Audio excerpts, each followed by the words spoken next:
Blog Talk Radio.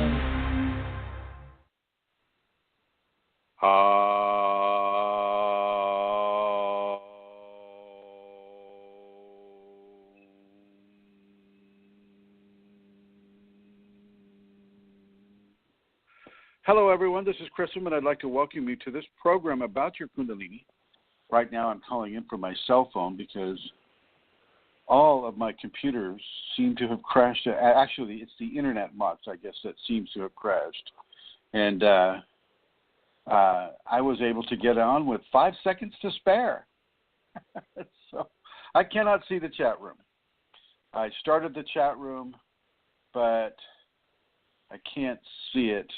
And there's some sort of an issue with it. I mean, it's a weird deal.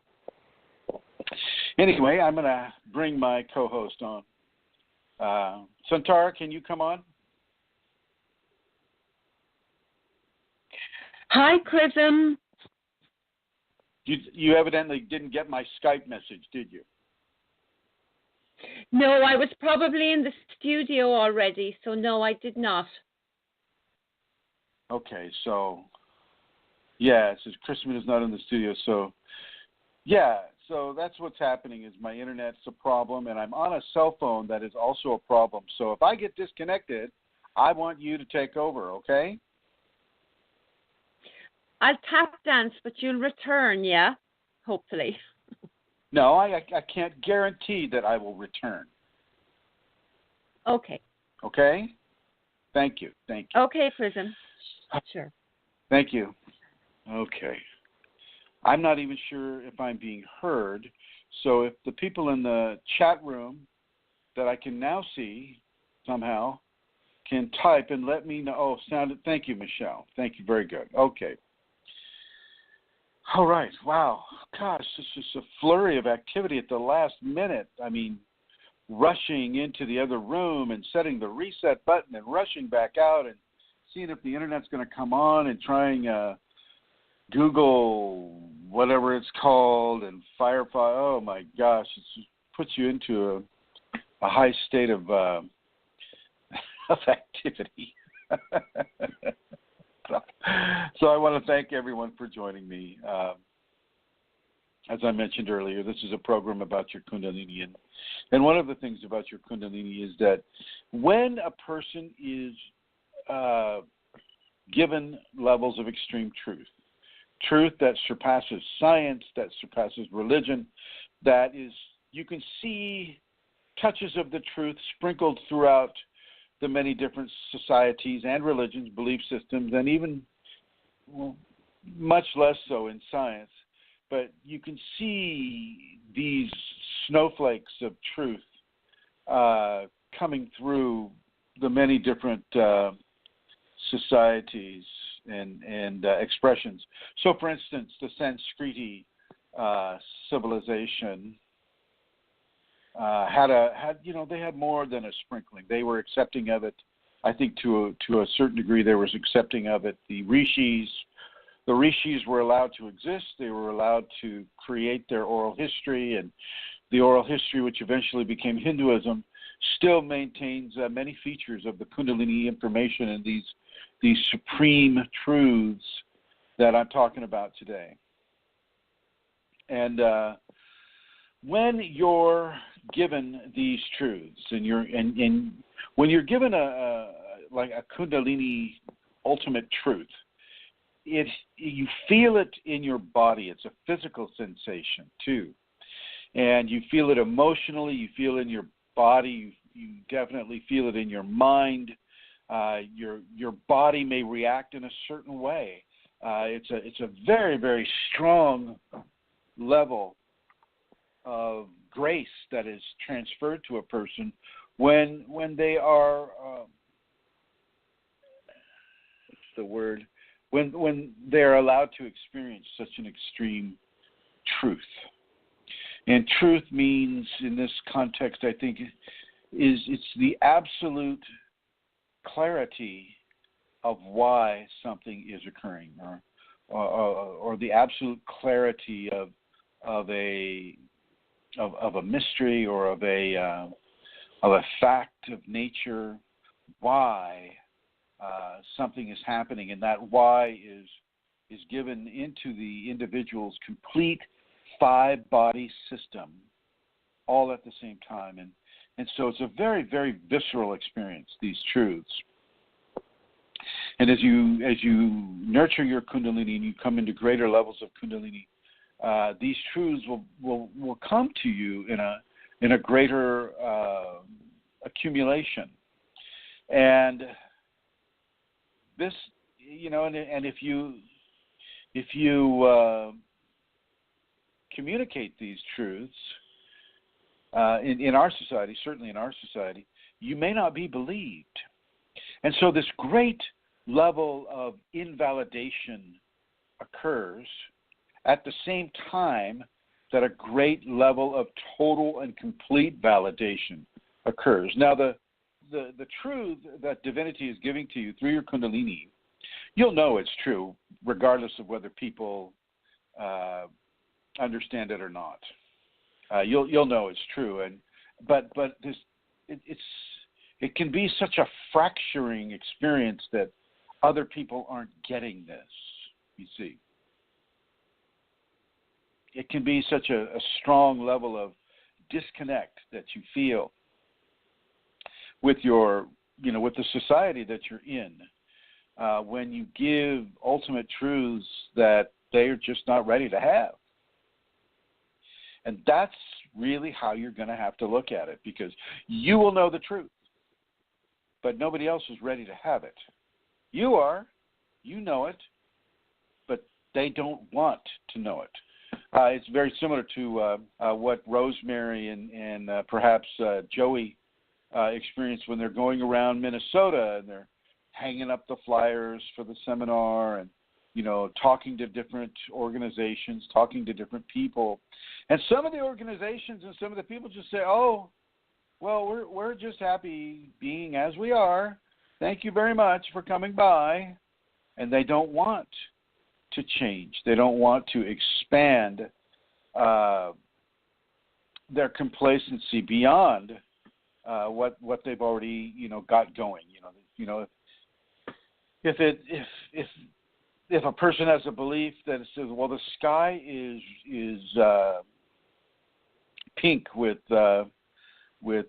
green highlights, and instead of the typical blue sky, well, they're just going to see it the way they want to see it, regardless of what the truth of it may be. And so it's something for you to really begin to understand and to prepare yourself for.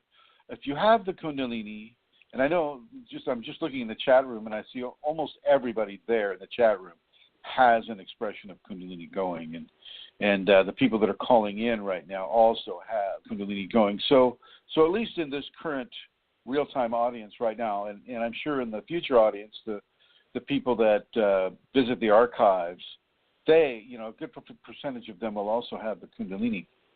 And the scenario is that you've got to prepare yourself to not be believed. You've got to prepare yourself to hear the Twilight Zone music, when you're talking about some of these ultimate truths, because they're just not going to have it, and they're going to deride you, and they're going to make you feel foolish, or try to make you feel foolish, because you had the audacity to contradict perhaps a very cherished belief or truth that they have been nurturing their whole life, and certainly they're not willing to change. So this is something that we all need to consider. Some of you are already teachers of the Kundalini. Some of you are already reaching out to people. Some of you, have your family is activating, or your friends are activating, or you're inside of a very complex, purposeful hurricane of ultimate truth that is showering down all around you and coming up from the earth, coming down from the heavens, and swirling around you in various directions. And even when a person is beginning the Kundalini journey, they will not always be able to accept some of these eternal ultimate truths. And so it's something that you have to become very careful with in how you provide specific levels of information to people. You don't want to do the brain dump. The brain dump will typically just scare people away, and it could put you in the psych ward. You don't. Let me give you a brain dump example.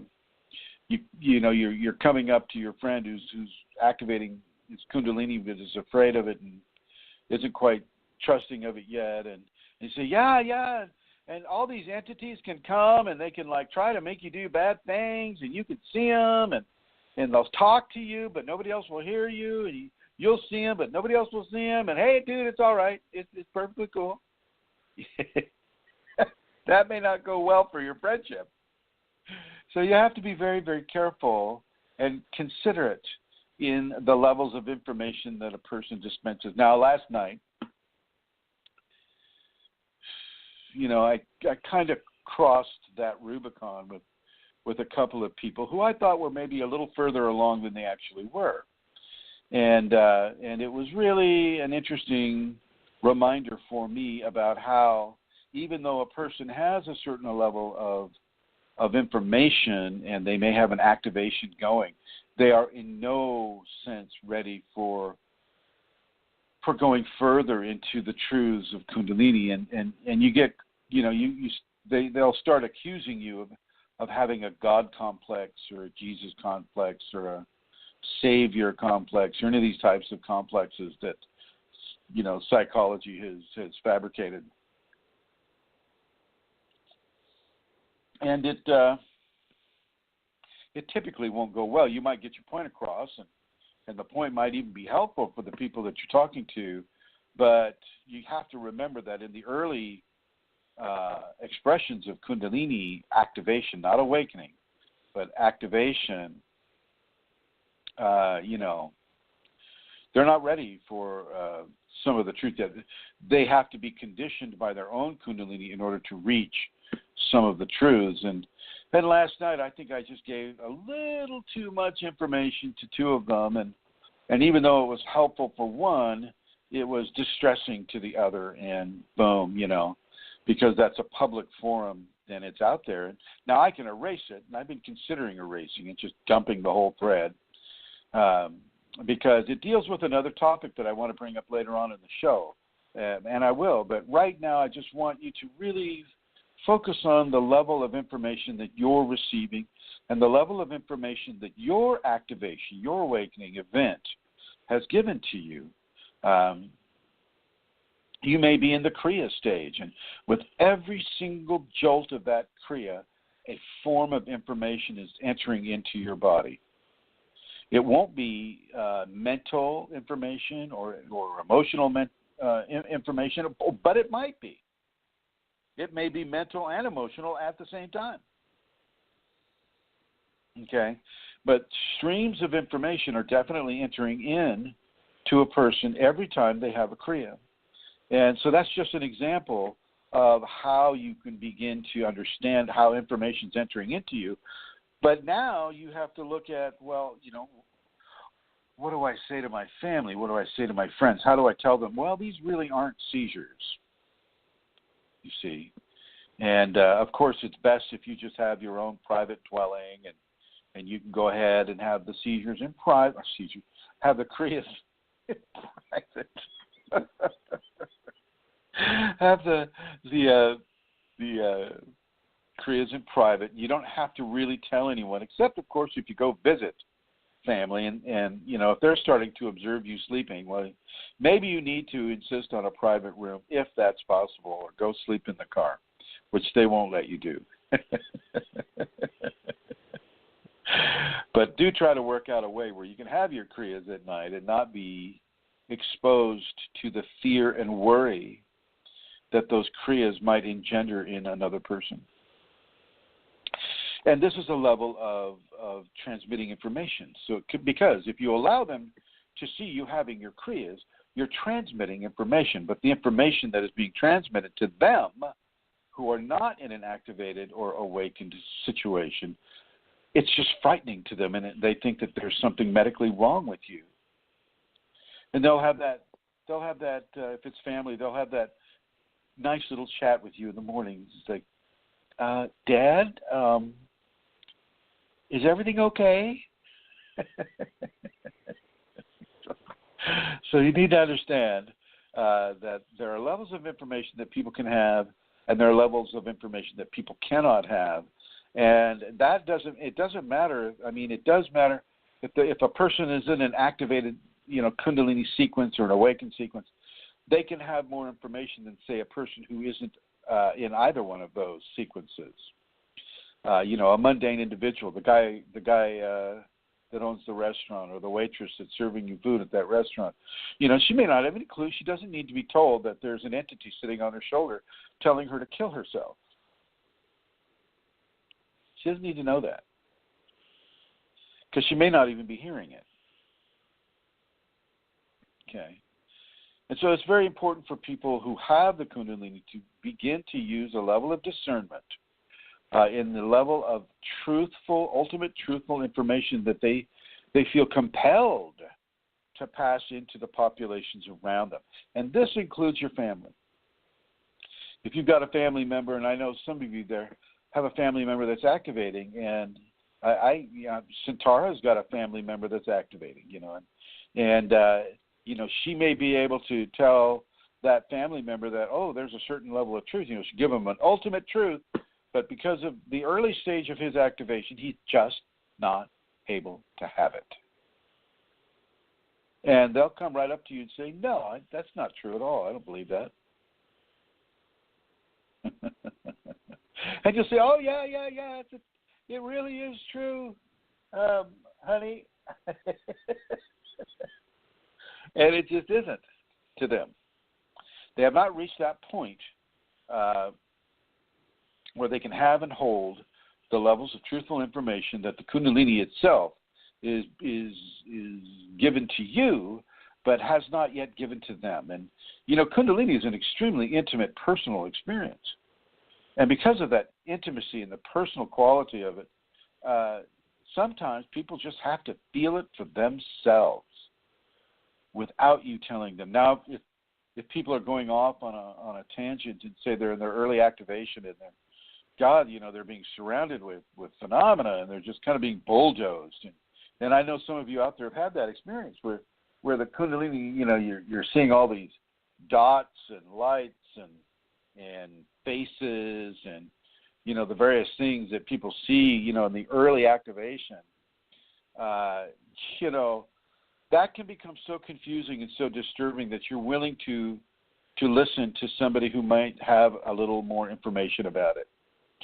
And, and that's a good thing, because it really introduces the activating individual to levels of truth that they can have and hold. But even then, when that happens to me, I can only give them a certain level of truth.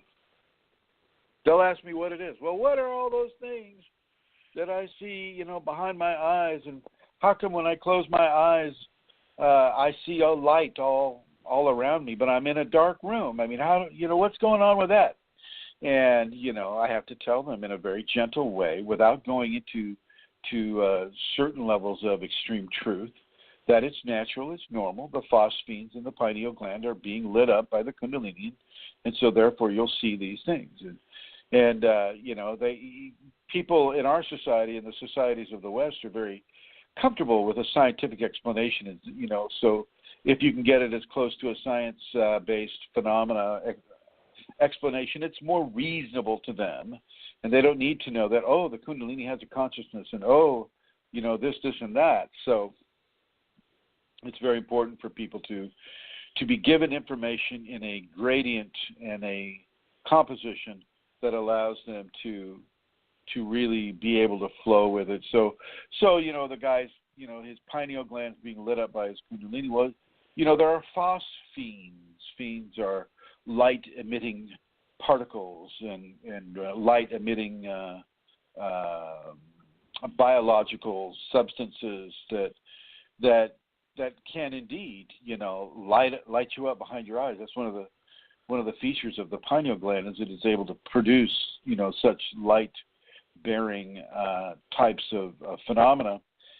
And so, your phosphenes are being activated by the Kundalini that's coming up your spine, and it's okay, nothing's wrong, and it may or may not pass that part, but You don't need to be afraid of it. And that, that level of calmness and calming can begin to help a person to accept the various levels of phenomena that come to them. Just because you gave them a specific level of understandable, kind of scientific-ish based information that allows them to accept it within the worldview and the world understandings that they currently have. So this is what I'm talking about. Now, last night, this is the other thing that I wanted to bring up is that, you get a lot of guys, men, but it happens to women too. And it happened to a man and a woman last night, is they get belligerent about their own process. They get, for the guy, the guy, is just like, gosh, I don't want to appear weak, and, it's a public forum, and I don't want to appear weak, and so I just got to say, well, I got this, what's happening to me, and I'm not going to use the example that they use. Well, I'm seeing some things behind my eyes, what's happening? That's what they give you. I'm seeing some things, and, well, what are they? What do they mean? You'll have to get a sledgehammer to try to chisel out anything else that the guy is saying. And sometimes, with men, it's going to be a, what do they call it?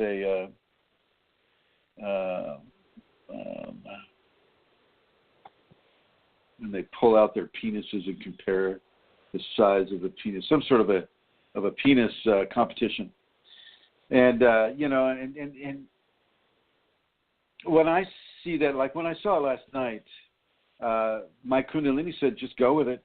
Go with it. This is where this person's coming from, and they do need the help, but you're gonna have to get right down into the dirt with them, and so here we go.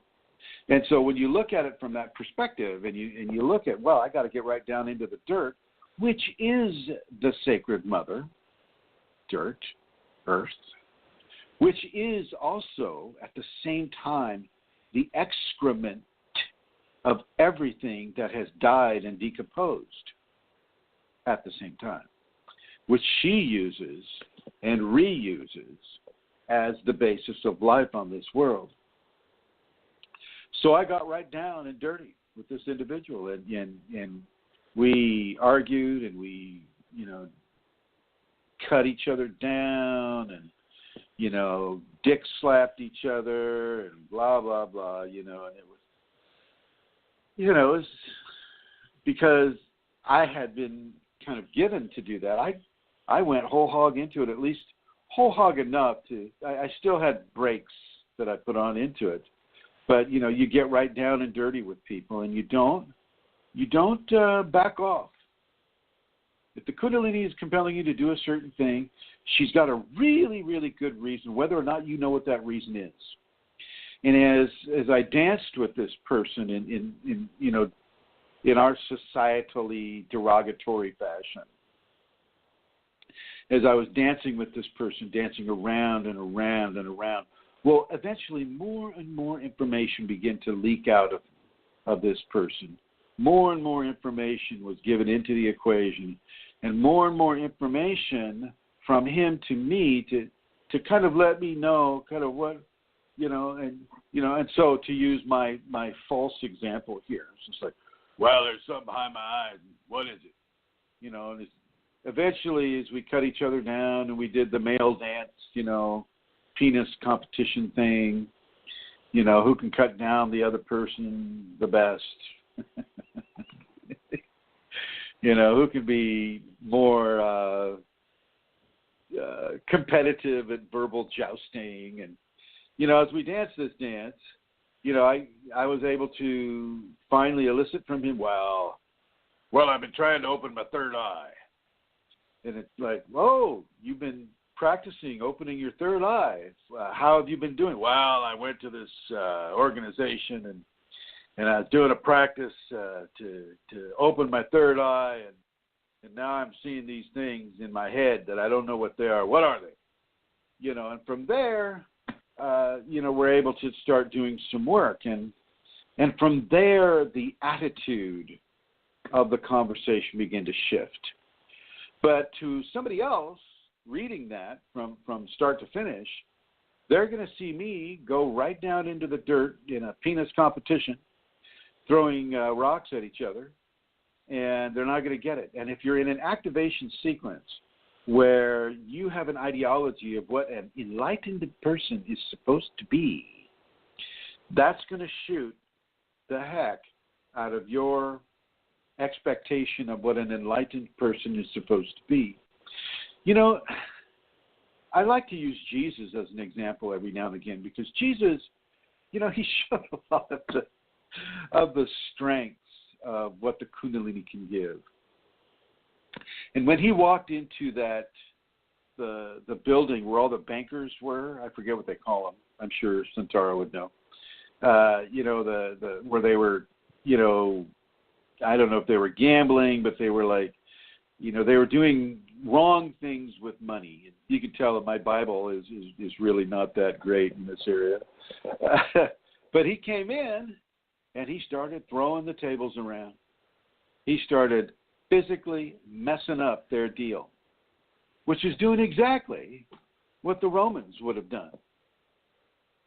You know, if the Romans had come into a Christian encampment at that time and, you know, they had all their crosses up, well, actually not crosses, but they had their depictions of the Messiah up and whatnot. Well, the Romans would have come in there and just started trashing everything, just the same way that Jesus was doing to these moneylenders.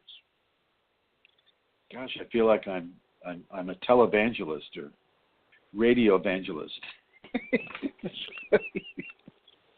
So I like to use Jesus as an example because, you know, he did these things.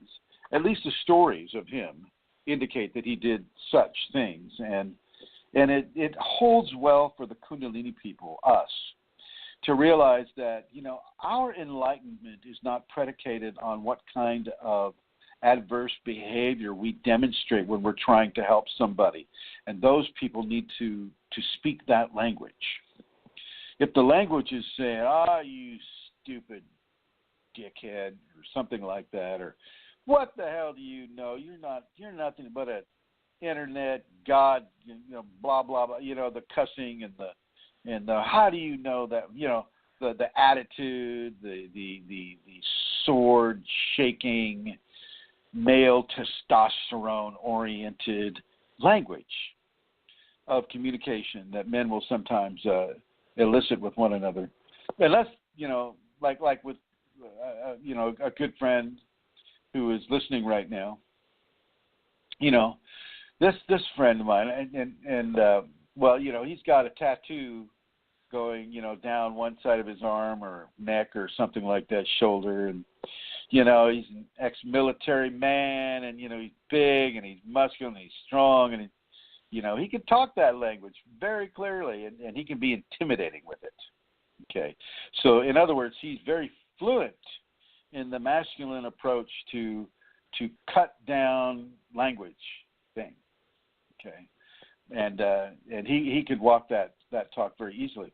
But for me, you know, I'm kind of an old guy, and I got a beard, and, you know, I'm not weak in any way, and I can defend myself, but I'm not physically intimidating to people. Well, I guess that's a matter of opinion, but yeah. So when you see an enlightened one communicating in such ways, in the ways that the Christ communicated, and in the ways that other people have communicated that have an enlightened spark within them, you know, Osho could be very cutting as well. Osho could be very, very cutting, and Muktananda, another Indian guru type of person, you know, he was not above taking advantage of people, or, you know, these types of things.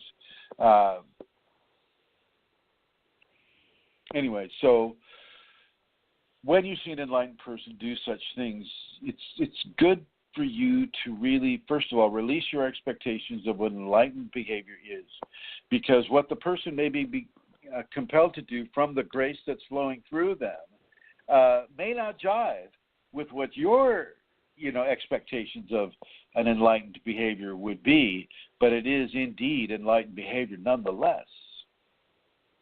Very important to understand that. I think my mistake yesterday was just, I had a bit of an assumption that the two people that I engaged with were a little further up the mountain than they actually are. And, some person, when you have issues that are holding you back, intimate issues of how you were raised or issues of the different phenomena that's coming up. And these people don't even really seem to understand about the whole entity aspect of it and how those things may influence you. And so when I wrote what I wrote, I think if I had to do it all over again, I'd back off a little bit. Not so much with the first one, but definitely with the second one. And for those of you that are on the group, you can go and read that, and you can kind of like see what I'm talking about here. But one of the main things that I wanted to talk about was energetic or ultimate truth distribution to people that are not quite ready for it. One, which I think we've discussed, and two, the way that truth can be communicated from the perspective of an enlightened person may not always be the way that the general public expects it to be. I got the idea that these people, one of the individuals involved would have preferred a more of an Indian guru type of enlightened, like, my child, yes, of course, you can do this, you can do that, but if you do this and do that, then you may want to understand that this is why you're doing that, and this is why they are doing this. You must, something along that line, something that's just like, like an Indian Yoda from Star Trek, right? I'm not that. And even though I could caricaturize, I could do a caricature of it, and I can also slip into these areas. Part I just like to stick to as truthful a communication as I can, given the level of information I'm allowed to disseminate. And eventually the male individual was definitely helped. The other individual was not helped, and basically chose to stand their ground within their paradigm of what they feel is happening, and they weren't helped at all. And I probably won't have too much of a communication with them in the future, but maybe so. Maybe they'll be able to get through that. But this is what this came to me as a very clear topic choice. Earlier today, I was just like, well, okay, that's the one, that's what we'll do then. And it's important because it can destroy your relationships with people if you give them too much information or if you give them information that is outside of their communication standards. So, for instance, the person that I was doing the male competition thing with needed to hear it that way. And even though that occurred, and there is no appreciation, there is no gratitude from people often with whom you give this type of assistance to, and you really want to be careful not to expect it, because for the most part it won't be coming through, especially with men. With men, they've got that competitive thing going, and unless you're speaking to them on very, very strong divine levels of Kundalini, where they are up to the task, or they're being forced to be up to the task, which would have been an eventuality with this person, but for some reason Grace decided to have it done this way. Maybe just to have this conversation we're having today, or maybe to educate people that would read that thread on that group. The group is Kundalini Awakening ! By the way. Really, the divine and the Kundalini will work in very, very, very sideways mannerisms. They sometimes don't hit something straight on. Sometimes they coil their snake-like body around it first. And then, when the person's immovable, then they'll start talking into the ear. and that person will get forced into listening and hearing and understanding. And so maybe that conversation, I was gonna take it down. I was gonna, because I'm an admin there, I can take that down. But I'm thinking about leaving it up just so that people can perhaps take advantage of it in whatever stage they are able to with the Kundalini, and let them cast aspersions. If this happens to you, ladies and gentlemen, you just let them cast their aspersions to you. Let them call you names. Let them say that you've got a God complex. Let them say whatever they're going to say, and don't let it affect you in a negative way. Just realize that this is where they're coming from at the point of development that they're at right now.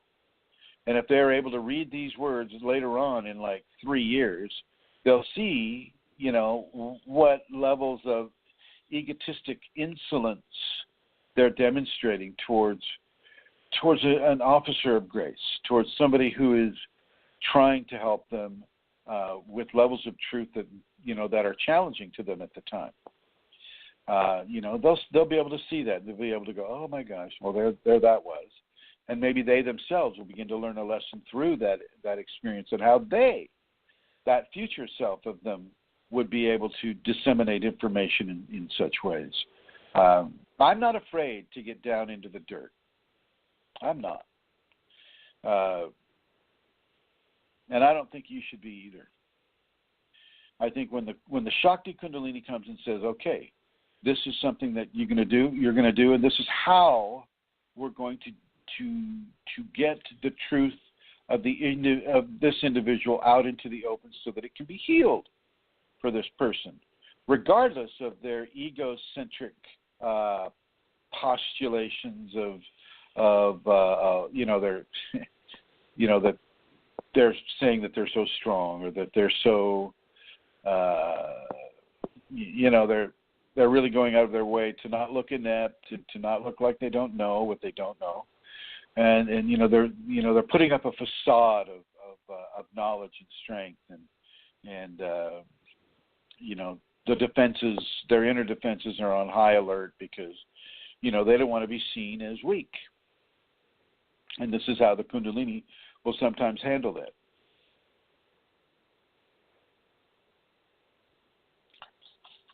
And I'd like to ask my co-host if she would come online, Ms. Centaura, the queen of Celtic questionable activities. And I can see that there she is. My gosh. Have you had this? I'm here. Have you experienced this? Can you hear me? Yes, I can hear you. What do you think? Okay, it looks like we got a delay, though.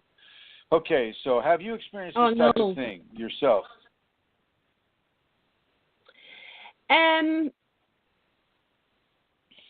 I have experienced it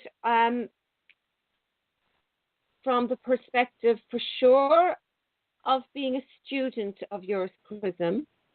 And I think that was why when I was reading the post today, I was quite overcome with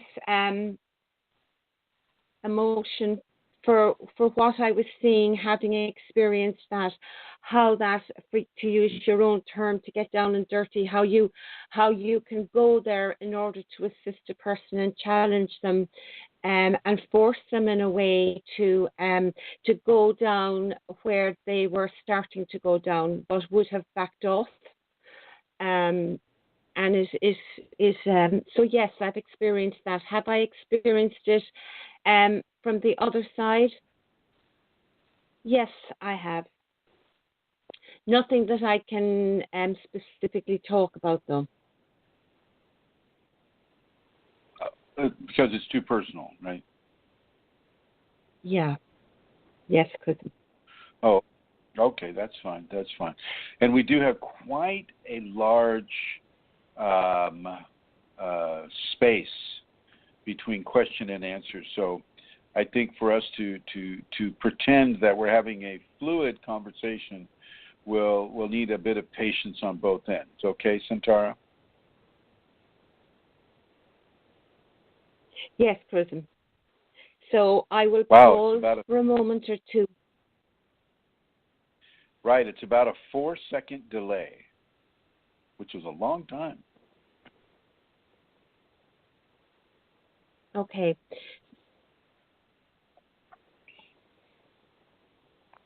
Okay.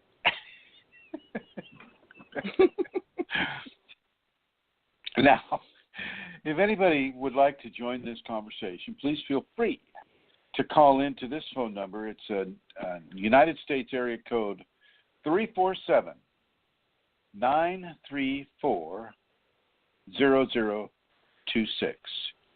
347-934-0026. And it's a great thing that happened, I feel, yesterday in that conversation. First of all, the person was helped, but second of all, it was also very illuminating in how we can cling to our assumptions and expectations and of specific behaviorisms being expressed by a Kundalini awakened person, as if they're putting on their master guru robes and walking around saying, "Oh yes, the air is crimson upon me and upon thee, thine inhalations of grace through the crimson radiance that is coming through me is so delicious in its observation of its purity." That all just came to me right there. Oh, God. So, yeah. It's like, what are you talking about, dude? It's like, get a reality, please.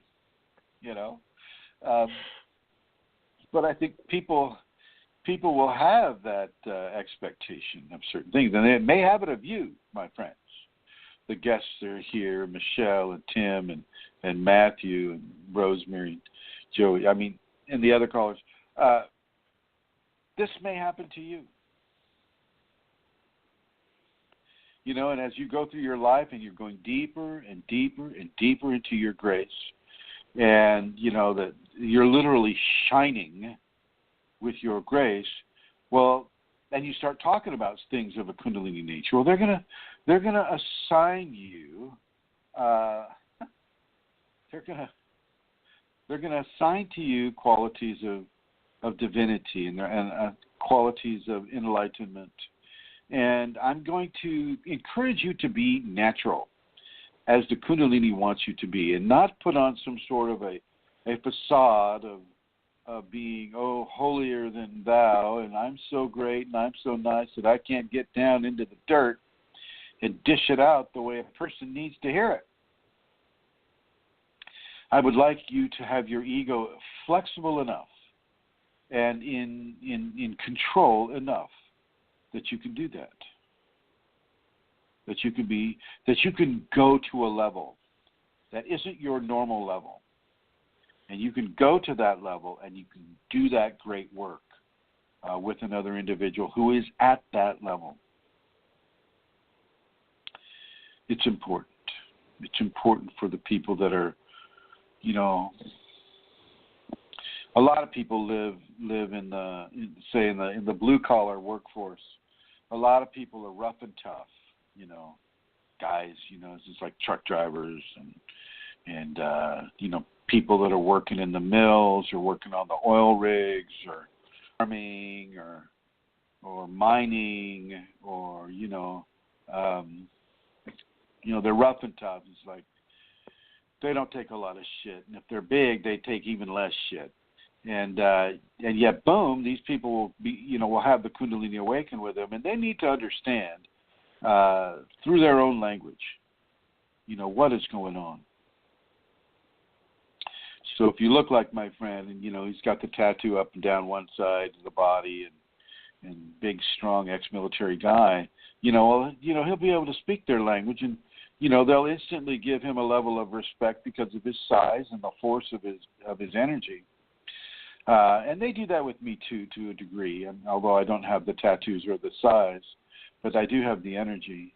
But it's necessary for all people, to be able to understand language of grace within the language that they can understand it with.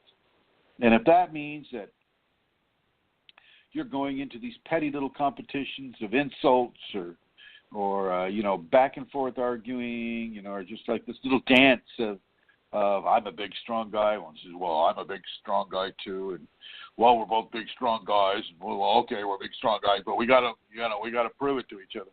That type of thing, and do it.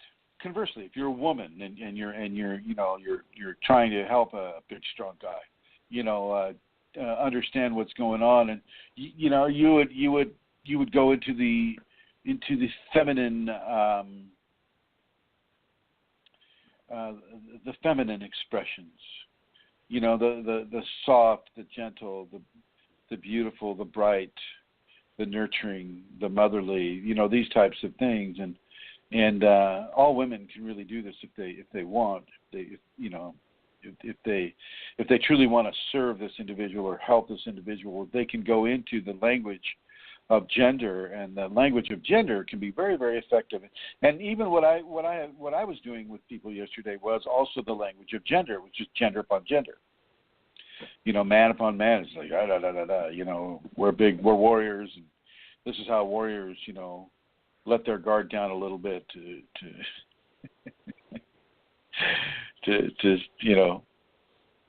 see how the battle rages.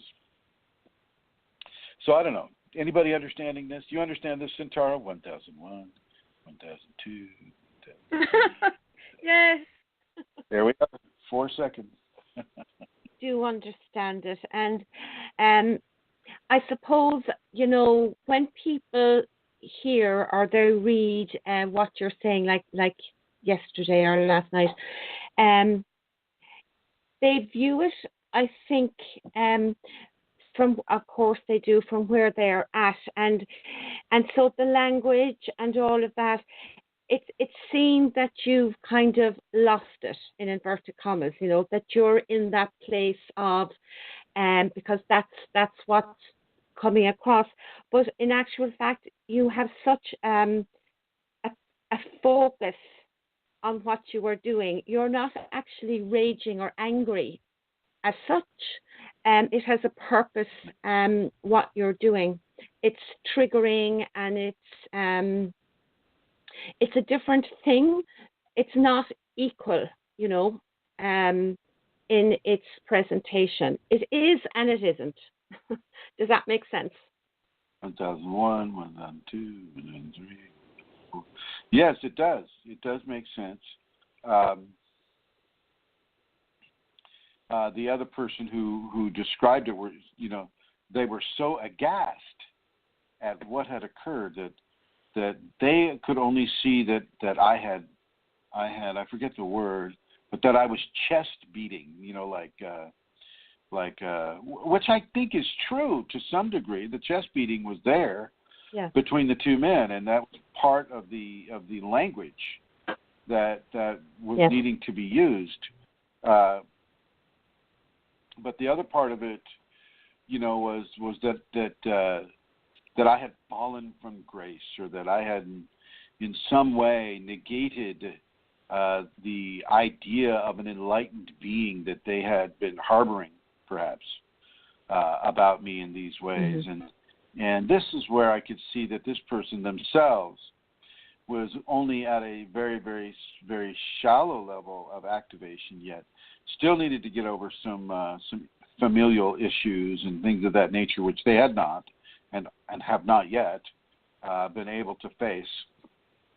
And that brought up the whole idea of the expectation of how an enlightened person would act or respond or be, as they come in contact with say a soldier or a rough and tough type of individual that doesn't speak the eloquent language of a white collar worker, or the eloquent language of science, or any of the, they speak the chest beat language.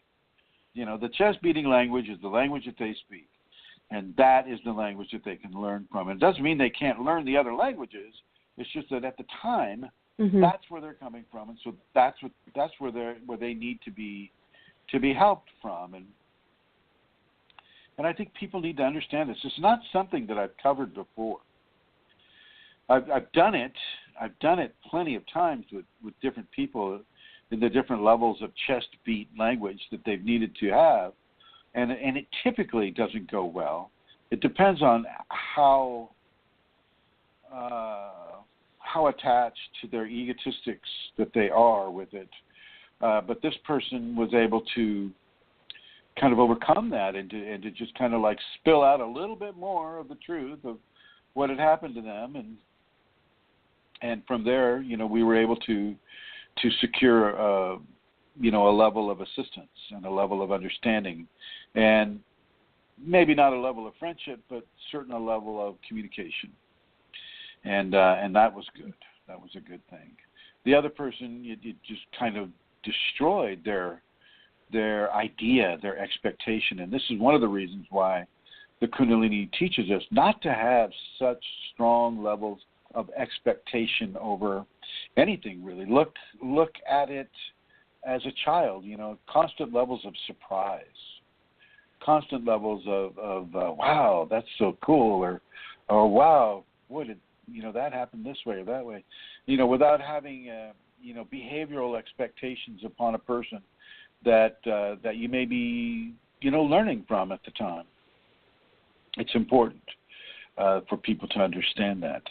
And go ahead and add whatever you feel that you'd like to add into this, Centaur, and I'll wait the 4 seconds. Okay, Chrism.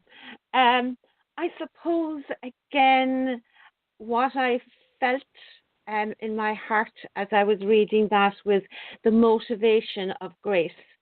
That was behind everything that was said and done, and how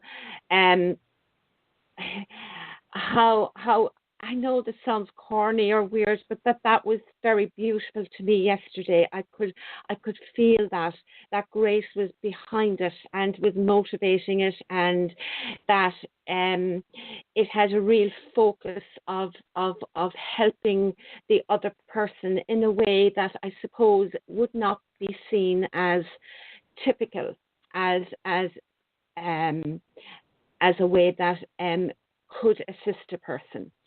And also there was a duration to it. It lasted, you like Chrism. Well, Chrism in his response wasn't bitter or angry. His words were appropriate to the the engagement. What did you call them? The language of gender and the various. I loved what you said earlier, dick slapping that went on. Chest beating. Yes, but you used the other term as well earlier. It was, so for me, I suppose, I saw them and felt the motivation, the grace behind everything that happened. And the lady that was there, I can understand how her assumption about somebody who's a guru, a teacher, somebody who is supposed to be on this pedestal of example to us, which you absolutely are, but could not understand how this is also that you were doing this, and she did see it as a fall of grace, as you losing control, and did not see it as you having proper control actually around what was being graced to the person. But maybe Chrism, for her, that image that she had, maybe this was a good thing because that had to be destroyed, maybe. So okay, that was a teaching for her too. Maybe she doesn't know it now, but maybe in the future she'll come back and see it, or perhaps at another point with somebody else she'll come into an understanding of that, because the Kundalini knew that she was part of that equation afterwards as well. And so I think she was part, the grace was involved there as well. I agree. I think that's a very astute observation, Amelia. So yes, thank you. And I think, like you say, later on, this may have a very beneficial effect upon her, and perhaps for others that are also reading it and looking at it and kind of going, "Wow, what the heck's going on here?" That type of a thing. So I just want to say thank you. Very astute observation. I agree. And now I'm going to change it up a little bit, ladies and gentlemen. I have the pleasure to announce that it just might be possible for Her Holiness, the Celtic Queen of Questionable Behaviors, from the Emerald Isle, and the forward eye of the European Union, which it is now, Amelia Santara may be able to make it to the Minnesota seminar, where she will be signing autographs and passing out pictures of herself. And I want to know, is that happening? The photographs and the autographs, no. I am doing, yes, I very much want to come. And it has come from Kundalini, and I feel I will be coming, Chrism. Yes, that is my hope.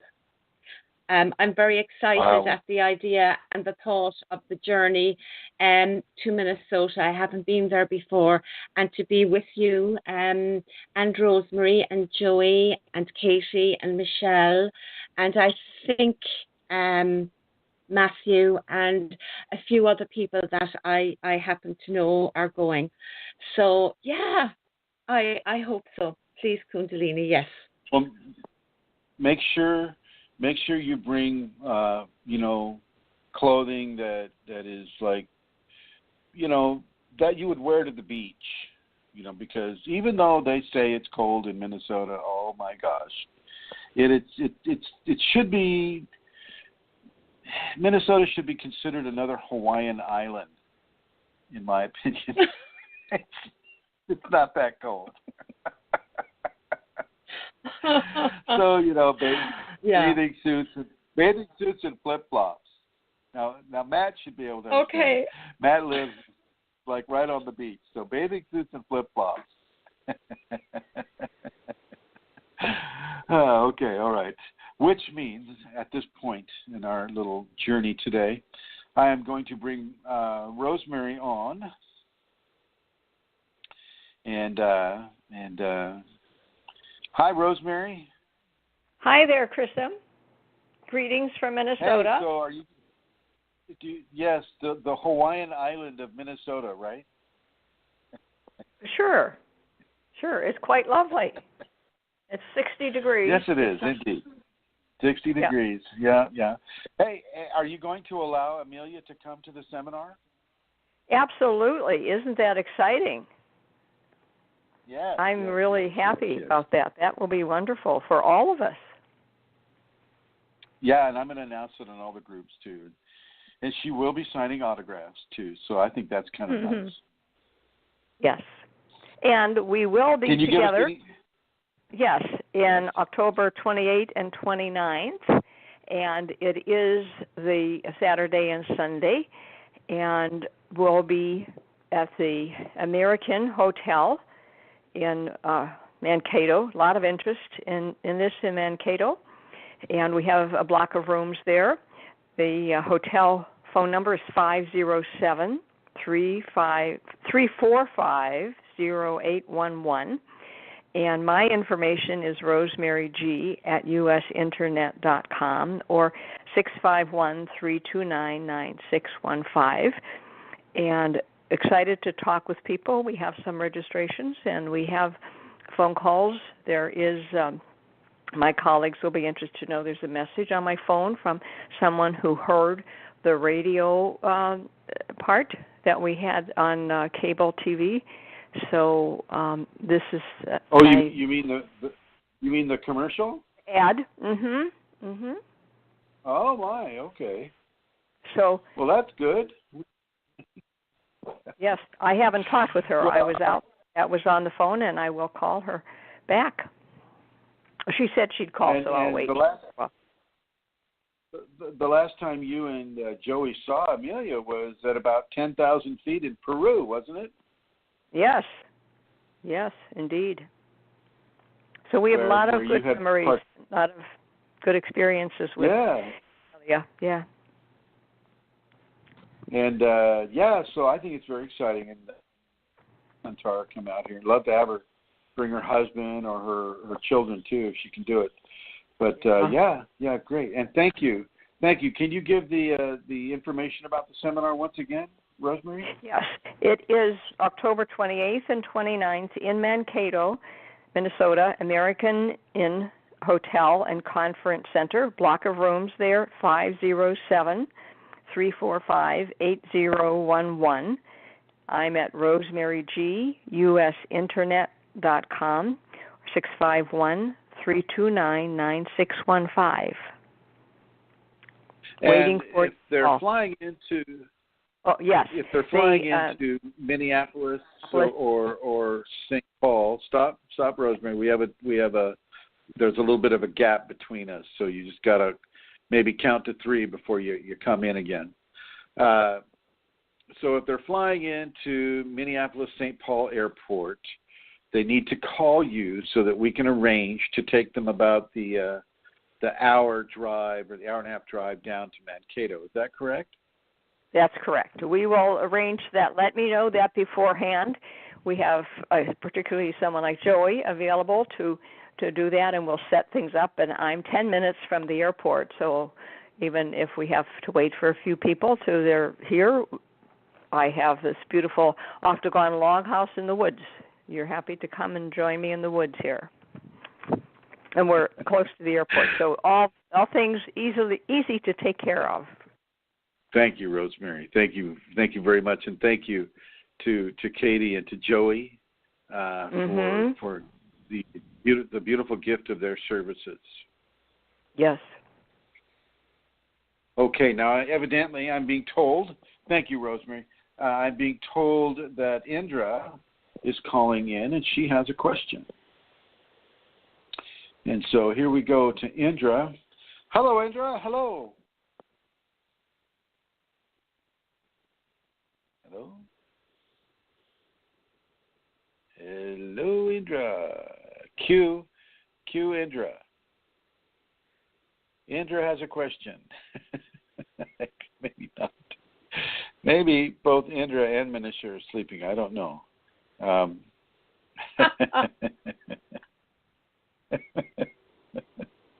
Are you there, Indra? Wow. Well, I don't think so. Doesn't seem to be working, does it, Santara? No, it's not, Chrism. I'll go and I'll talk with her again in a minute, and see. So I'll look after that, and I'll bring her in when we're able. Okay, all right then. Let's go ahead and start our question and answer, shall we? Okay, here we go. I'm going to begin, Chrism, as usual, with the ones that come into the inbox before I go to the groups. So there are 3 questions from the same person. So, okay, so they have this person has 3 questions. The first one is, can we choose a partner for tantric intercourse? I'm not trying, but I am asking. Yes, you can. Definitely. And actually you want to do that. I'm a little confused at the question because I'm sure there is a system out there where the guru would choose the people, and I can understand the reasoning for that too. If the guru is choosing the people for that type of practice, then the teacher is seeing a level of energetic expression between the two people that would work in a harmonious fashion that allows for the sacred feminine to come up in both of them. Whereas if you choose your own partner, well, then you may be following more egotistic levels of attraction and along the lines of the more primal reasons that a person would choose to have intercourse with another person at all. And so you can do this. I mean, you can make that choice, and that can work for you. Also, the teacher can also make that choice, and that can work for you. I mean, it's really how deep into surrender you are to the Kundalini. And if the Kundalini says then the teacher should do this, then you should live by the virtues and the decision of that teacher. If you're not within that type of an environment, then your only option really is to make the choice yourself. Over. Thank you, Chrism. Next question. On the second day of Shaktipat, my friend called me. He told me that he had a dream. I was in his dream showing him different temples. Every temple was of Shiva, where Shivalinga, male-female, symbol was present. We even swam a river, and there was another temple with large Shivalinga. How does my presence in his dream as a guide indicate? What does my presence in his dream as a guide indicate? I'm not sure that this person was the guide. I think it's the Shiva Lingam that was the guide. And what it means is there's a calling for a greater appreciation of the sacred male in the lifetime of both participants, and certainly the one who's never seen it before.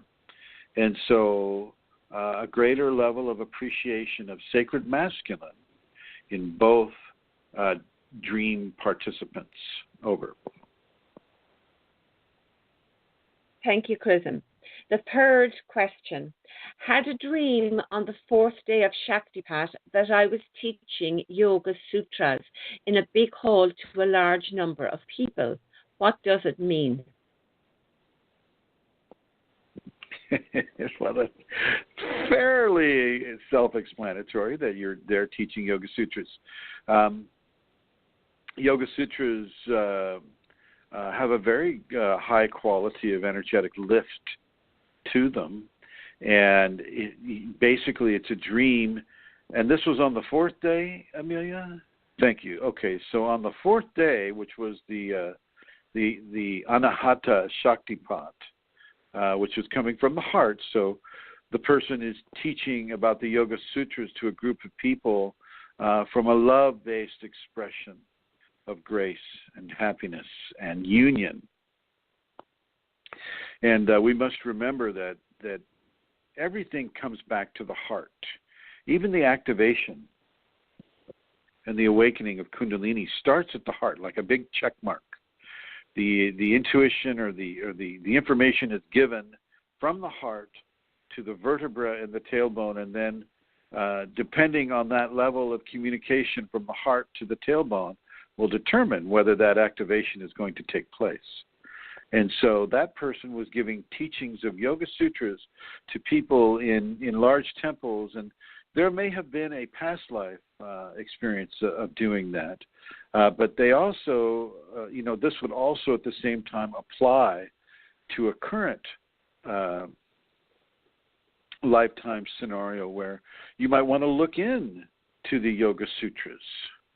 You might want to look into what it is that you were teaching others in the dream. And this is what I would suggest that this person do, is to start looking at the Yoga Sutras and look at them in a meaningful way without becoming Hindu, unless this is something that you already are or want to become. Chrism, the next question is from a different person. Is it normal to have extreme sharp pain, sorry, I'll start again. Is it normal to have extreme sharp joint pain for years with Kundalini? Pretty much all day, every day, wrists, elbows, knees, etc. I got tested for Lyme disease years ago. Doctors think I have it, but I can't take any type of antibiotics or herbal antibiotics because it aggravates the Kundalini. The amount of physical pain I deal with daily is extreme. So the question is it normal to have? Yeah. Yes, it is normal. Kundalini, one of the first places Kundalini interacts with on the human system is the systems that produce the oils that lubricate the joints. And so, within that understanding that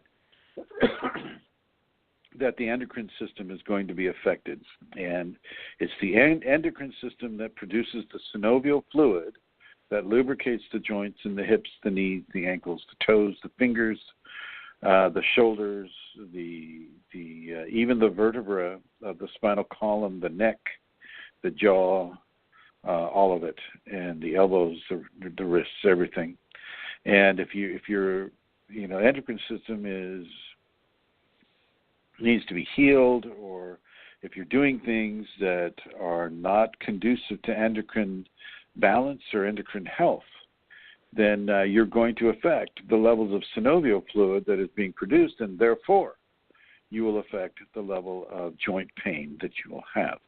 The other aspect of the Kundalini is that if you try to ignore the Kundalini, or you're not helping others through Kundalini, it may have the capacity to begin to consume an individual from the inside out. And I know that sounds like a terrible, terrible thing, but it is a slow consumption, and it's giving you plenty of time to begin to reroute the way that you're interacting with people and the way that you're interacting with the Kundalini and life itself, and to begin to turn towards the levels of selfless service and the lifting of grace of other people in a loving and harmonious and beautiful way. Kundalini doesn't come to people accidentally, or so that they can become a couch potato, or so that they can do computer input better. Kundalini is not about, being a better professor, or being a better housewife, or being a better truck driver, or being a better computer input specialist. It can help in those areas for sure, but that is not its focus. To become a divine point of life in this world, whether you feel that you've asked for it or not, comes with a special level of responsibility. And it's that responsibility that will also have a special relationship, the health of your endocrine system and the health of the synovial fluid and the health or pain-free status of joints in the body. Over. Thank you, Chrism. Next question, and the following questions are from the groups. How to release energy when it's stuck in crown chakra so badly? Any mudra lock or anything apart from grounding?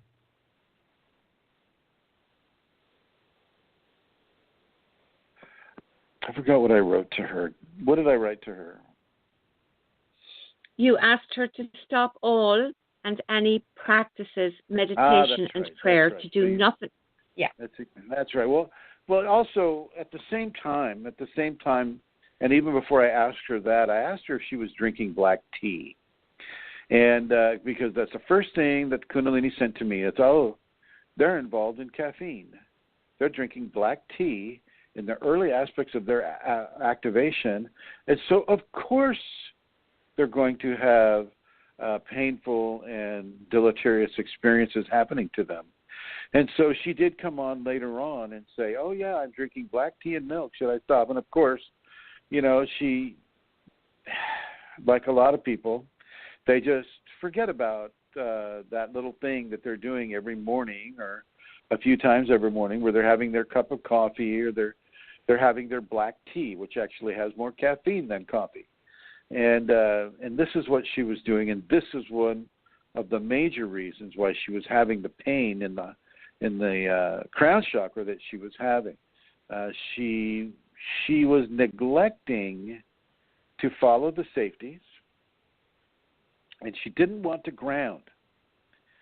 Okay, but she wanted, some sort of an easy mudra or mantra or some sort of a thing to just take the pain away, and she can go back to leading her complacent life. And people, I really need to underscore how so very important it is not to use caffeine within an activation event. It's really not going to help you at all, and it can really hurt you in many different ways, because it can temporarily destroy the level of relationship that you have with your endocrine system, because copious amounts of adrenaline are being pushed into the bloodstream artificially by the caffeine.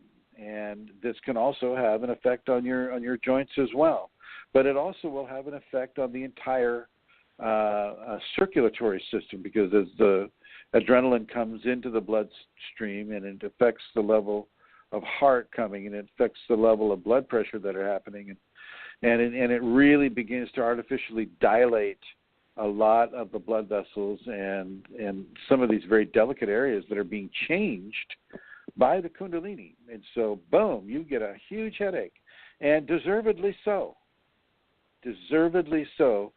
You are going to pay for your informational neglect.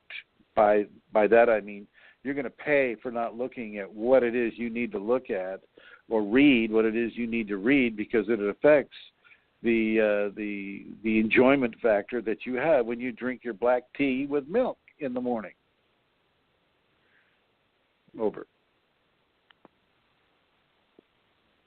Thanks, Chrism. The next question I read out, I am then going to go and check with Indra if that's okay with you, and I'll come back again. So here's the question. Every time I get raw and clean and feel really good and almost healed, my child's father commits me to the mental hospital for being manic. I have lost time with my child, and I don't understand why I am considered manic. I feel most healthy, so now I want to suppress the Kundalini to keep me safe, but I know she's not done working with me. So what is the point of all of this? I have missed a year of my daughter, and now she's only 2.5. I live in mental hospitals and group homes and don't feel mentally ill. I just have some PTSD with the way I have been treated. Yeah, I would have to say that in this case, and I didn't say it in my response to her, my written response, but that is not a supportive spouse. That is not a relationship that is going to last within a Kundalini context. And I know that because she's been committed by him to psych wards, that if she were to leave him, he would get custody of the child, because of the stigma of being forced into a psych ward. You basically lose your rights to have equal access to your children because they think you're nuts. And he's done it over and over and over again, and he's created quite the paper trail for the courts to go into and go, she's an inappropriate, she's not able to be an appropriate parent to this child, and so we'll have to give full custody to the husband, which is, he's probably he's probably the problem there. But that being the case, what I told her to do on the group was to stop talking about how she feels with the Kundalini. Stop communicating anything to him or anyone else, not a family member, not a friend, not a coworker, nobody.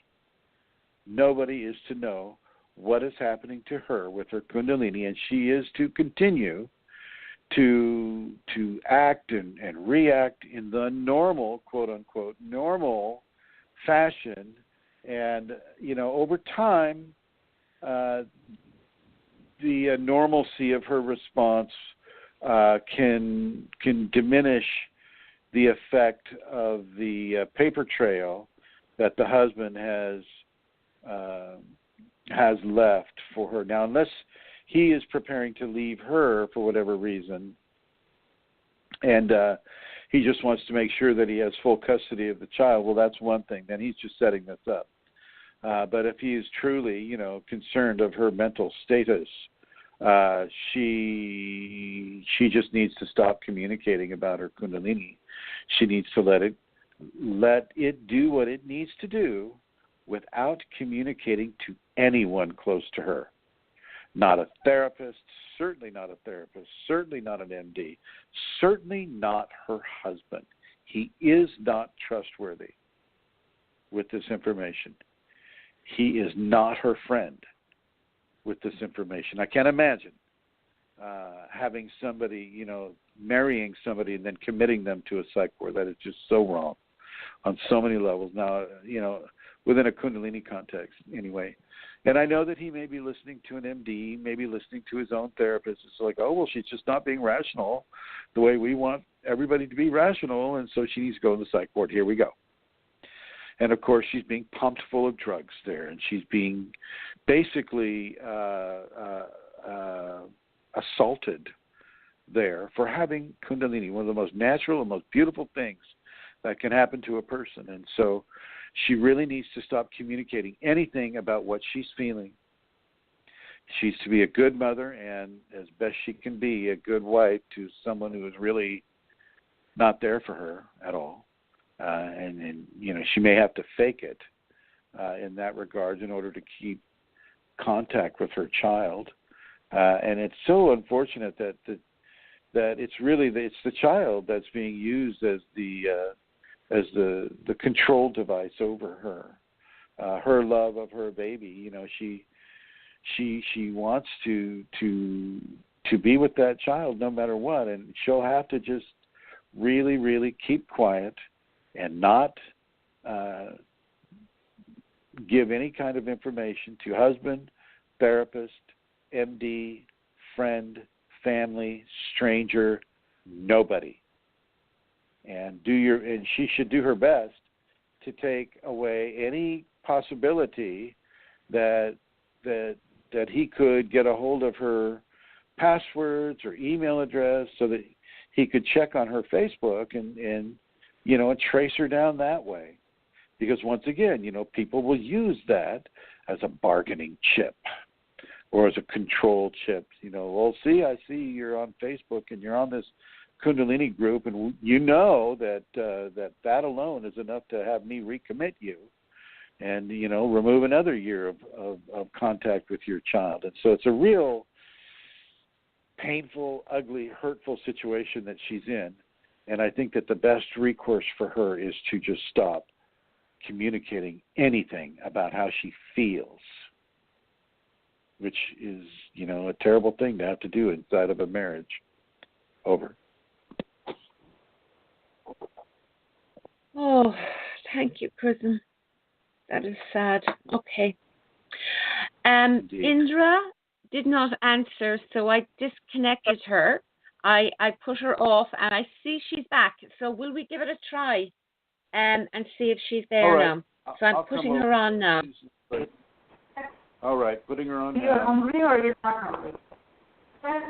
You could eat, right? Okay, take your time, drink your juice. Okay? And for could you put the phone up to your face closer, please?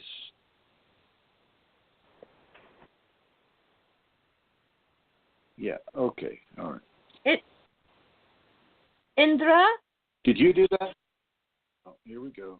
I did, because I felt she was talking to somebody in the room, not you, Chrism. I see. Well, let's just let it go. It doesn't seem like she's in a position to do that right now. Yeah. Can we continue with the questions? Yes, we can. Here is the next one, Chrism. Actually, Chrism, may I say something about the last question, not so much about the content, but that you have got a group as well that is a private group. So if somebody could join that by friending you, and then they are not traceable at all on Facebook. If they wanted to stay off a private group. For reasons, that's a safety reason for that lady, really, to not be on a public group. Yeah, that's true. And so, she can friend me, and then I can put her on the group, and then I can unfriend her so the Kundalini teacher is not in her friends list, and that would work. That would work. It's a good idea, Amelia. Yeah. Thanks, Chrism. Okay, so the next question is, does anyone experience sudden environmental disturbances during meditation or prayer? It's always when I'm about to begin or when my meditation is about to get deeper. Used to think it was a coincidence, but now I have no clue. Say again? I used to think it was a coincidence. Now I have no clue. It's not a coincidence. As you become activated, you become open. Your senses become sharpened to the point where you'll be able to distinguish the phenomena that would normally happen around you that you wouldn't hear or be aware of.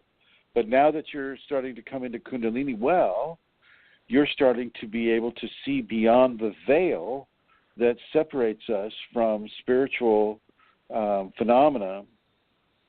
And as that veil gets thinner and thinner with you, you're going to hear the voices. You might see an entity. You might hear some pounding on the wall or some creaky sounds that shouldn't be there but are there.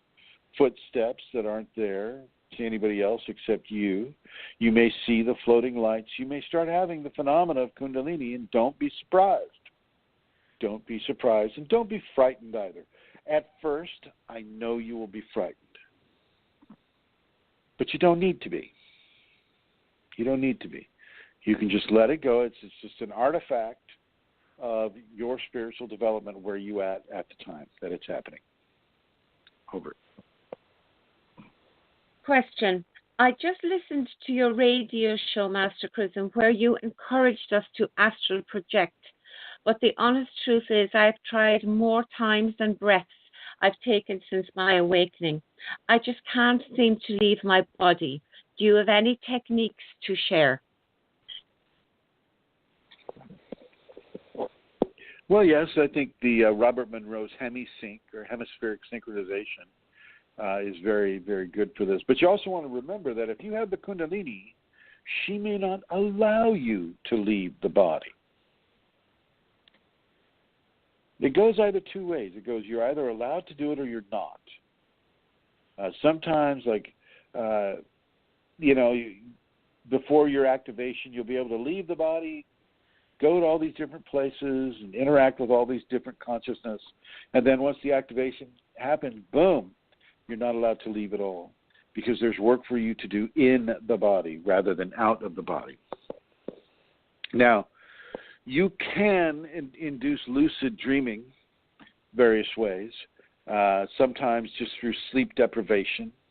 And then after your 72 hours or 48 hours of sleep dep, then you come into it and you wait until you're maybe 3 hours into your sleep zone, and then you set the alarm, and you know that the alarm's going to go off, and then you might be able to slip into a lucid dream at that time. The other way is just to really, really, really focus on it a lot. Let it be something that you think of in the daytime and in the nighttime, and let it be something that you're asking your Shakti to let you experience. She may or may not allow that to go, though. But you must give it, a really good opportunity to actually work for you before you'll really know whether or not she's allowing you to do this. Okay. So you must try hard because it's, even without the Kundalini, there are people that just can't let go enough to astral project. Okay? Just can't do it. If you're using the hemisync, it makes it much easier, but you've got to do the resonant tuning within the hemisync. And for those of you that know about hemisync, you know what I'm talking about with resonant tuning. You've got to go along with the resonant tuning. You can't leave anything out. And for this, I would recommend Wave 1, Introduction to Focus 10. Wave 1, Introduction to Focus 10. And then from there, move right on up. And follow the instructions exactly. Don't skip anything. Over. Thank you, Chrism. Next questioner, yes. When I cannot engage with something esoteric or spiritual I am reading, which unawares to me, challenges me, or has a meaning beyond my reach, I have a very deep urge to switch off, and I feel my eyes rolling and almost fall asleep. The sensation is almost like passing out. If I then force my eyes open to try to read what is in front of me, I discover that what I am looking at is not then processed by my mind, sometimes becoming literally unreadable to me. I'm wondering whether this is my higher self guiding me in managing this experience and in its wisdom steering me away. Does anyone else experience something like this? Well, I wouldn't say that it's steering you away, but it may be steering you towards allowing a level of inner processing to occur.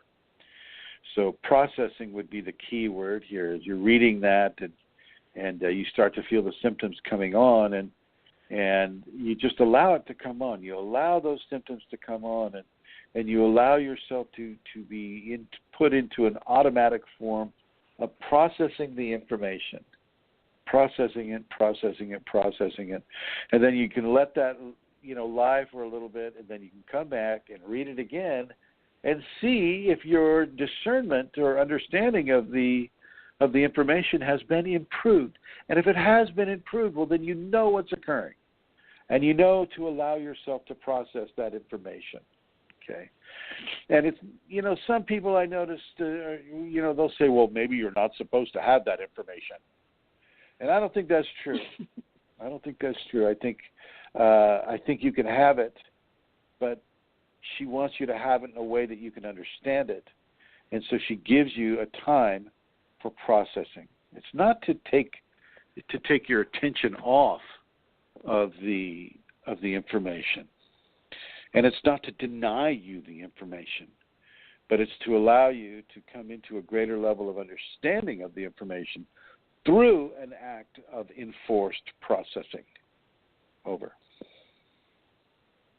Chrism, it was I actually said that I thought perhaps that Kundalini was going, no, you're not reading that, you're not to have that information. So thank you for explaining that. The next question is, when things get realer than real, and you realize through transference, I have to start that again. When things get realer than real, and you realize thought transference is an actual scientific phenomena, and you have kids around you who are picking up and mimicking and uttering your very thoughts, writings, and artwork, oh gosh, oh my, feels like a huge burden rather than a gift. Anyone have any thoughts on this? They would be welcome. Realer than real is really unreal. You can only be real. You can't be realer than real unless you're real and you're reeling in, the bobber on your fishing pole. Then can you be realer than that real? That's my question. Can you be realer than the real? For that person, mindfulness is the most important tool. To choose what it is that you're going to focus on, and to choose what it is you're going to think about while you're around the kids. This is where a mantra can be very, very helpful. You focus on the mantra. You can focus on a mantra that says something like, I am at one with the all that I am. And you say that over and over. I am at one with the all that I am. I am at one with the all that I am. And you let that become your inner dialogue as you're working with your kids. And because the thought transference is real, they are kind of getting the indication that I am at one with the all that I am too. I am at one with the all that I am. And this gives them a great level of potential and a great level of confidence that they can be at one with their potential. So it's a very good subliminal telepathic communication to give to your kids. But you could do it in other ways too. I am worthy, I am loved, and I am happy. I am worthy, I am loved, and I am happy. I'm worthy, I am loved, and I am happy. And once again, that is transferred through the thought process into the minds of the children. They become worthy. They become, happy and loved. And this is also, it's a very, very, very good tool for you to begin to commit very positive messages into the minds of the children that are around you while you're at this stage of energetic transference of a mental nature into the minds of the children. Over. Thank you, Chrism. That's beautiful. The next question, isn't Kundalini the eternal energy in us which bonds everyone together? Well, the short answer is yes. A longer, more accurate answer would be yes and no. The two that are one and the one that is two indicates that, we're plural and singular at the same time. And so we are individual, and we get to have our individual thought and our individual expression, and we get to redeem our individual karma, our karmic signature. And so our karmic signature is going to be different from somebody else's. And, that contradicts the whole idea of we are at one if we take the at oneness as a literal thing. We're at one, and so everybody is everybody else, and everybody else is everybody else, and everybody else has the same thing. We're all one. And then, the whole oneness idea speaks of the idea that there is nothing that is unique about us. We're just one. We are individual drops that when we drop into the ocean, we become that. We are no longer individuals. And this, within a truthful context, this is not so. The whole idea of becoming a single drop of ocean water that is separated from the rest of the ocean is so that we can form individual understandings, that we can form levels of consciousness that are not the same as everybody else. God expresses itself through individuality. That's the point of having the divine express itself in that way. The divine isn't expressing itself in that way in order for it to become, the same as everything else. That wasn't the point. Individuality is the point. Going back into oneness is, yes, it is a fact, and that is where that individuality can be added to the great strength of all the other individual consciousness that have come and gone, from this world anyway. And divinity wants that individualness. It wants that uniqueness. It wants to further itself in the many different combinations that singularity can provide when it bonds with another singularity. I mean, it is that level of diversity of consciousness and the diversity of experience and the diversity of karmic balancing that occurs within the human life and the other lives that are lived that allows for a greater expansion and expression of the divine will upon the multiverse. We are not all the same. And because we are not all the same, we are not all one. And because we are not all one, we have individuality. And because we have individuality, we have diversity. And because we have diversity, we have the ability to expand beyond the parameters that oneness exerts upon us. Over.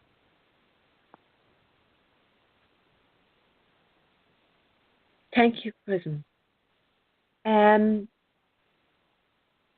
Okay, so the next question. It's not a question, actually. It was that post about the phoenix. Will I read that to you? Sure. Yeah. No, but so many I want you to read. I want you to read. Wait. Read the whole thing. My response as well. Okay. Gosh, your response is long, and there was okay. So many people translate Kundalini as a serpent, a snake, which should rise from the spine to the crown chakra. What if it's not a snake? What if the energy has the potential to be a phoenix, which also be risen from the ashes, root chakra? This could have the same and more symptoms, right? Believe in God and others are just a decoration of life. A person wrote here about his dream and said, I call out to the angels after seeing a dark dream when I woke up, and I asked a question to that person, why did you ask God for direct help instead of asking for help from the angels? Angels are also entities and a creation of God. God is more powerful than any other being. What do you think? And Chrism began by saying, a phoenix, whoops, that moved, sorry. A phoenix is a mythical creature representing the rebirth from the ashes of destruction of death into the light of the living once again. Doesn't really have a Kundalini connotation, even though people enjoy assigning it one. We are not dead or ashes because the Kundalini hasn't activated in a person yet. We are merely building our... Are you interrupting me?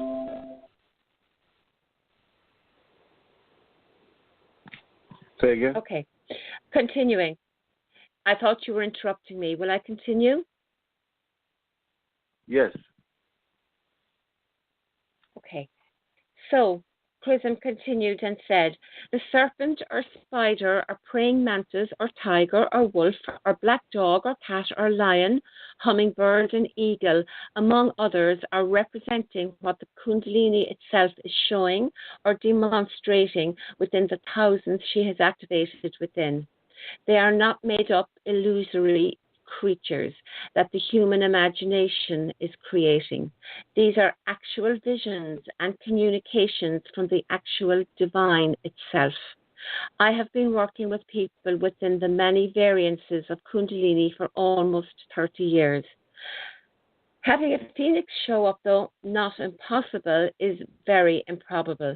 Doesn't happen so much except for the wants and desires of those who might think it cool or enjoy adding drama to whatever it is they are experiencing. Impossible, just not very probable, and not indicative, as I mentioned, of the Kundalini itself, but more of an idea or rebirth from ashes to life again, or being lost to being found, etc.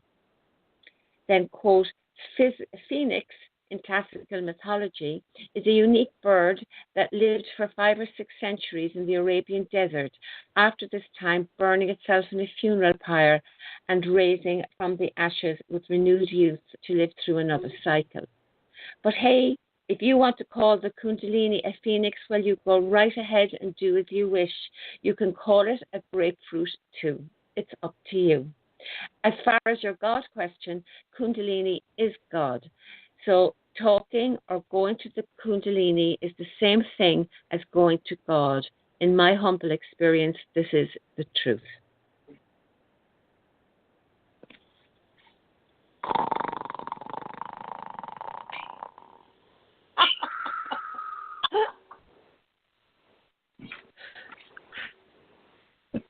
Next question.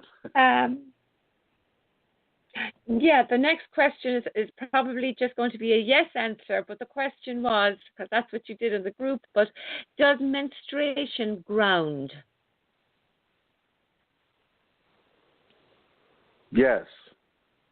Over. Okay, Chrism. Now the next thing I was wondering about. Remember, you posted that photograph of the bloody face of the boxer, and I was going to quote what you wrote and ask you if you would speak a little bit more about it. Go ahead. Kick him in the teeth. Yeah. Now but wait. Now wait. You've got to add drama to it, Amelia. You read it the way it's written, and you add the drama that is implied within it. I don't have that gender vocabulary. I'm far too refined. Yes, you do. I will try. Just be the warrior goddess that you once were. Okay. Kick him in the teeth. Yeah, now kick him in the groin. Yeah. Okay, twist his neck till he can't breathe and headlock him now. Yay! Look, he's going down. Yeah, stay MMA crowd appreciation. Yeah. Seriously, not Kundalini. Not even close. More like giving into the brutalities of the ego, the moral ambiguities of dominating another for no other reason than to enjoy the egotistic surge of it all. This is ego amplification, nothing else. Chrism. Yeah. Yes. Over. I just wanted to hear you read it like that. Oh, you're so mean. So, fighting like that.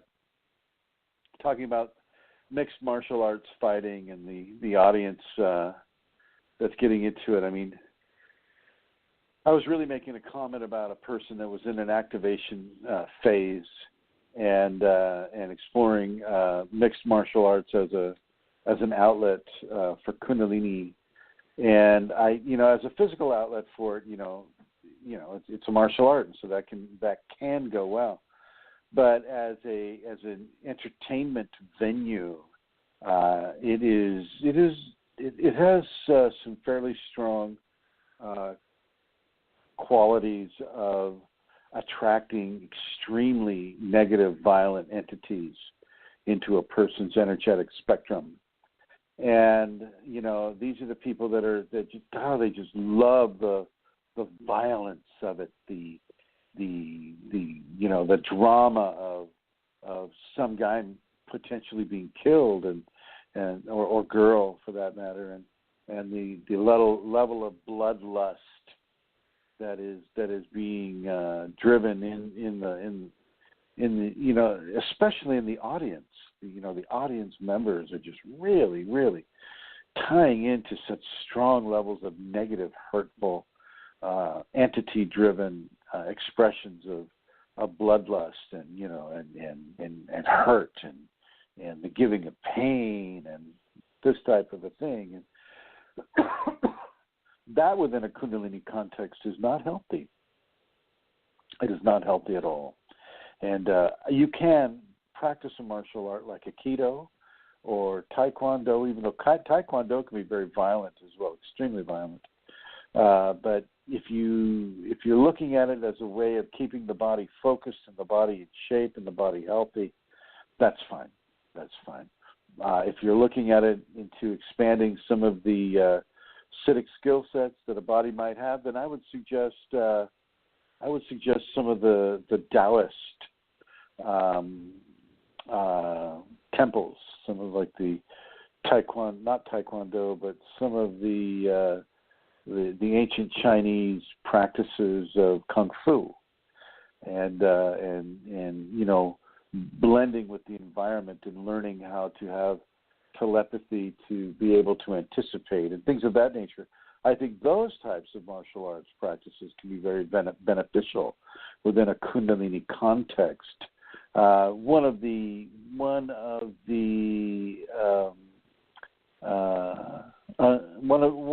temple rules is that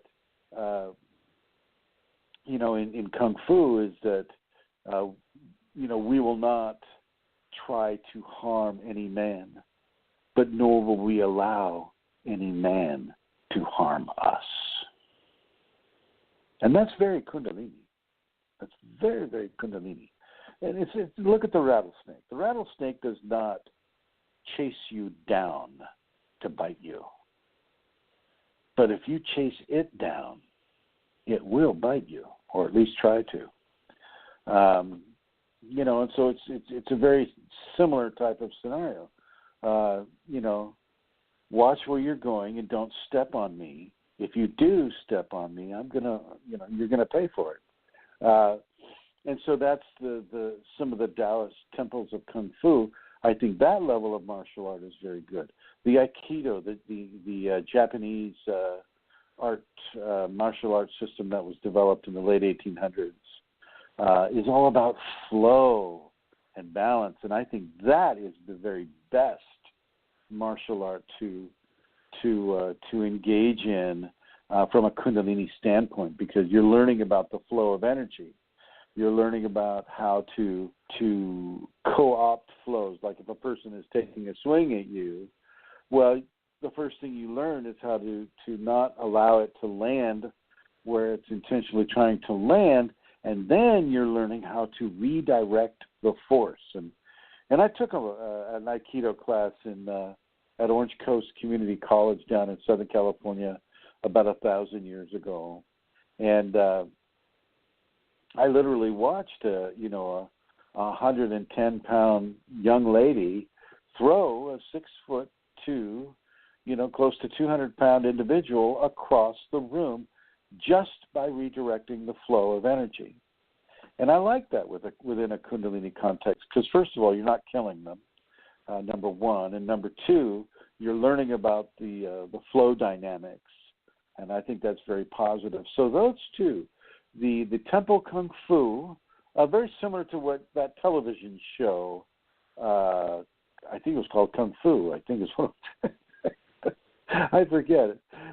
David Carradine, I think, was in it, and anyway, and that type of Kung Fu, I think, is very healthy for a Kundalini person. And the Japanese art, or the martial art, is also Aikido, is what it's called, Aikido, Aikido, and that is a very positive for Kundalini martial art as well. Not so much the mixed martial arts scenario. I think that is far more towards the aggrandizement of violence, the aggrandizement of death, or potential death, the aggrandizement of bloodlust. That is not healthy within a Kundalini context, as that has the ability to attract extremely violent levels of entity into a person's energetic anatomy. Over. Thank you, Chrism. We haven't much time left, and I would just like to let Indra know that we did try for her twice, and there was no response. So, Indra, if you're there and listening, please come back next week. Chrism, can I make the donation announcement, please? Yes, if you wish. I would like to, please. Yes, so if you would like to make a donation, you can go to www.chrism-kundalini.blogspot.com, or you can go to www.kundalinisafeties.com.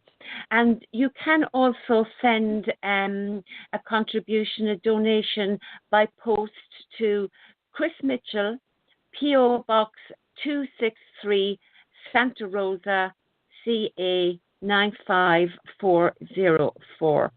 And if you want that, just again, just drop me a line to my inbox. No. No. No? That was 95405. Okay. 95405. Please make that correction. Really? Oh, my goodness. Yikes. Apologies. 95405. Okay, everybody. Okay. Thank you for tuning in today. We'll be back next Wednesday with another program about your Kundalini. And I will go ahead and end it the way we started it once again. Thank you for joining us. Thank you for those that are joining us in the archives. And thank you for those that are joining us vis-a-vis the Facebook post that Amelia Centaur put out there. And I want to say thank you once again to everyone who has joined us. And here we go.